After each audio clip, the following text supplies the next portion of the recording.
நம்ம செங்கோட்டையன் அவர்கள் வந்து பார்த்தீங்கன்னா, டிவிகே கட்சியில சேர்ந்ததுக்கப்புறம் கார்த்திகை தீபம் அன்னைக்கு வந்து ஒரு ட்வீட் பண்ணியிருக்காங்க. லைக் என்னன்னா, "அனைவருக்கும் இனிய கார்த்திகை தீப திருநாள் நல்வாழ்த்துக்கள்னு" போட்டு அந்த பேனர் லைட்டடா தளபதி, அம்மா, எம்ஜிஆர் எல்லாம் இருக்கிற மாரி ஒரு பேனர் வச்சு, பேனர் மாரியோ, ஒரு விஷ் பண்ற மாரியோ போஸ்ட் பண்ணியிருக்காங்க. ஸோ, அத போஸ்ட் பண்ண வித்தின் ஒரு 5, 10 மினிட்ஸ்லயே அந்த போஸ்ட்ட வந்து ரிமூவ் பண்ணிட்டாங்க. ஸோ, இது வந்து தளபதி விஜய் கிட்டேருந்து நியூஸ் வந்து அவர் ரிமூவ் பண்ணாரா? இல்ல அவரே ரிமூவ் பண்ணாரா?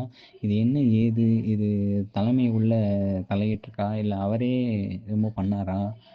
என்ன ஏதுங்கிறது ஒரு பெரிய பேச்சு பொருளா இதாயிட்டிருக்கு. ஏன்னா செங்கோட்டையன் இப்ப தான் இங்கேருந்து டிவி கட்சியில வந்ததுனால, ஸோ ஏடிஎம்கே மேலேருந்தும் பயங்கரமான ப்ரெஷர்ஸ வந்து செங்கோட்டையன் குடுத்துட்ருக்காங்க.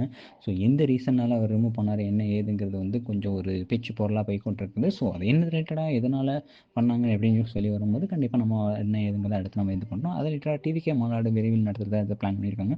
ஸோ அது ரிலேட்டடான தகவல்கள் எல்லாமே நம்ம சேனல்ல அடுத்தடுத்து வந்துகிட்டே இருக்கும். ஸோ மறக்காம இந்த சேனல சப்ஸ்கிரைப் பண்ணி வெயிட் பண்ணி வாட்ச் பண்ணுங்க.